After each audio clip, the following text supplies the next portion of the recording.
Assalamualaikum warahmatullahi wabarakatuh. Bagaimana kabarnya hari ini? Semoga kita senantiasa berada dalam keadaan sehat walafiat, senantiasa berada dalam petunjuk dan perlindungan Tuhan yang Maha Kuasa.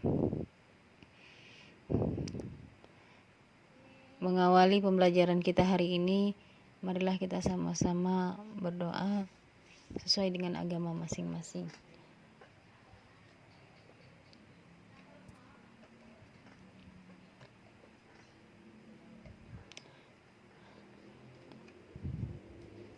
Selanjutnya, saya akan menyampaikan tentang kompetensi dasar dan indikator pencapaian kompetensi yang diharapkan dapat kita laksanakan pada pembelajaran bab 1 ini.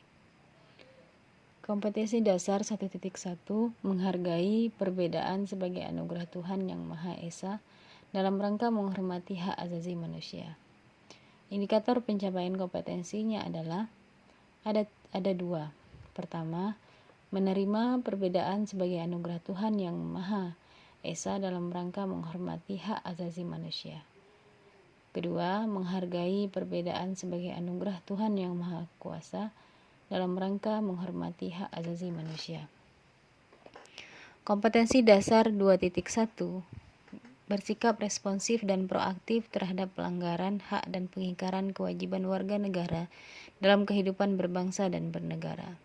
Indikator pencapaian kompetensi ada dua. Pertama, memiliki sikap responsif dan proaktif terhadap pelanggaran hak dan pengingkaran kewajiban warga negara dalam kehidupan berbangsa dan bernegara. 2. Bersikap responsif dan proaktif terhadap pelanggaran hak dan pengingkaran kewajiban warga negara dalam kehidupan berbangsa dan bernegara. Kompetensi dasar 3.1 menganalisis nilai-nilai Pancasila terkait dengan kasus-kasus pelanggaran hak dan pengingkaran kewajiban warga negara dalam kehidupan berbangsa dan bernegara. Indikator pencapaian kompetensinya ada 7. Pertama, mengidentifikasi hakikat hak dan kewajiban warga negara. 2. Menganalisis substansi hak dan kewajiban warga negara dalam nilai dasar Pancasila. 3. Menganalisis substansi hak dan kewajiban warga negara dalam nilai instrumental Pancasila.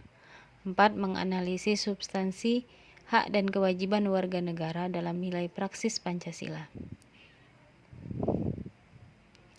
5.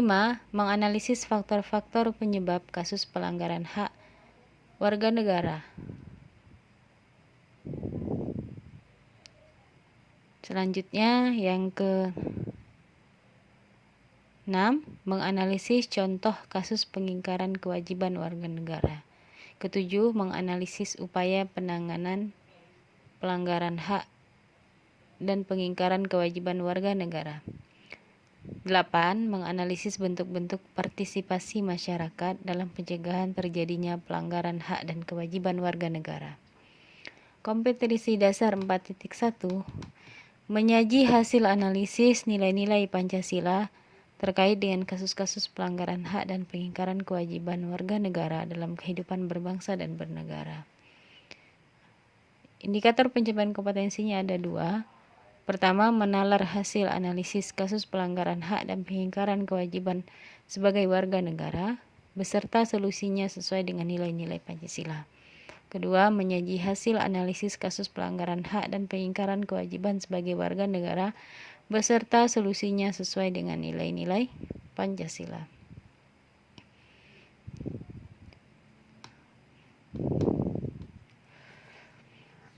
Secara garis besar, cakupan materi pembelajaran bab 1 ini adalah: pertama, makna hak dan kewajiban warga negara. Kedua, substansi hak dan kewajiban warga negara dalam Pancasila meliputi 3 nilai, yaitu nilai dasar, nilai instrumental, nilai Pancasila, dan nilai praksis. 3. Kasus pelanggaran hak dan pengingkaran kewajiban warga negara. penyebabnya, kemudian contoh kasusnya dalam pelanggaran hak, kemudian contoh kasus dalam pengingkaran kewajiban. Yang keempat, penanganan pelanggaran hak dan pengingkaran kewajiban warga negara. Bagaimana upaya pemerintah dalam penanganannya, kemudian bagaimana upaya membangun partisipasi masyarakat dalam pencegahan terjadinya pelanggaran tersebut.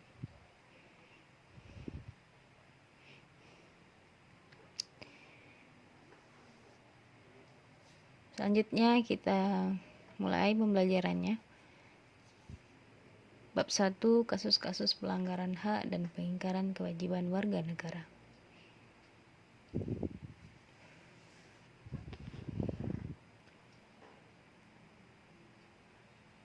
Buku ini bisa di-download, buku PPKN ini bisa di-download di internet. Ketik saja buku siswa PPKN SMA kelas 12 edisi revisi 2018 ya. Diingat ya, edisi revisinya tahun 2018. Oke, kita mulai. Selamat ya, Anda sekarang sudah duduk di kelas 12. Ini artinya Anda tinggal 1 tahun lagi belajar di jenjang SMA. Dengan kata lain, sebentar lagi Anda akan menyelesaikan proses pendidikan di jenjang pendidikan menengah. Hal itu bisa terwujud tentu saja tergantung pada usaha Anda dalam mengatasi berbagai tantangan dan rintangan yang akan Anda hadapi di kelas 12. Oleh karena itu, Anda harus meningkatkan kuantitas dan kualitas belajar. Dan jangan lupa senantiasa berdoa kepada Tuhan Yang Maha Esa dengan sungguh-sungguh setiap memulai dan mengakhiri aktivitas sehari-hari, termasuk kegiatan pembelajaran. Jadinya misalnya dulu Anda waktu belajarnya misalnya sebelum kelas 12 ini misalnya 2 jam dalam sehari, maka tambahkan menjadi 3 jam ya, 4 jam dalam sehari, seperti itu ya. Belajar di rumah maksudnya ya, bukan di sekolah. Kalau di sekolah kan sudah jelas ya, dari jam 7 pagi sampai jam 16 gitu ya. Biasanya seperti itu kalau kita tidak daring seperti ini. Kemudian kualitas belajar gitu ya.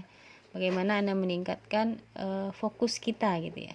Ada orang itu dia belajarnya menggunakan waktu 3 jam tapi tidak fokus seperti itu ya. Itu namanya kualitas belajar ya. Misalnya belajar sambil apa gitu ya, melakukan pekerjaan lain dan seterusnya. Jadi mulailah kita di kelas 12 ini, Anda semua mulai menambah jam belajarnya, meningkatkan kualitas belajarnya, fokusnya gitu ya, kesungguh-sungguhannya seperti itu. Kemudian kalau kita dulu belajarnya buat orang tua dan seterusnya, kita sekarang niatkan belajar kita adalah salah satunya adalah supaya kita menjadi orang yang baik di hadapan Tuhan gitu ya. Nah, kemudian jangan lupa berdoa gitu kan. Jadi setiap kita memulai dan mengakhiri aktivitas belajar, kita berdoa. Bukankah bagi seorang muslim itu setiap pekerjaan kalau dimulai dengan kalimat basmalah, maka pekerjaan itu akan tidak hanya menjadi sesuatu yang berharga di kehidupan dunia, maka pekerjaan itu juga akan berharga nanti gitu, dinilai ibadah. Kalau sesuatu itu dinilai ibadah, maka kita akan mendapatkan kompensasi kelak di hadapan Tuhan, seperti itu. Nah, kita lanjutkan. Pada bab ini Anda akan diajak untuk menganalisis kasus pelanggaran hak dan pengingkaran kewajiban warga negara. Di akhir pembelajaran pada bab ini Anda diharapkan menjadi warga negara yang selalu menyimbangkan hak dan kewajiban. Jadi diharapkan setelah kita mempelajari bab 1 ini, kita sekuat tenaga gitu ya, dapat menyimbangkan antara hak dan kewajiban gitu ya. Tidak hanya hak saja, tapi kewajiban juga ditunaikan. Sebagai tahap awal pembelajaran pada bab ini, cermatilah berita yang sudah saya tautkan nanti di bawah video ini gitu ya. Seperti itu. Silakan dicermati, nanti kemudian ada pertanyaan di situ, silahkan dijawab. Demikian dari saya. Kita bertemu lagi di pembelajaran selanjutnya. Assalamualaikum warahmatullahi wabarakatuh.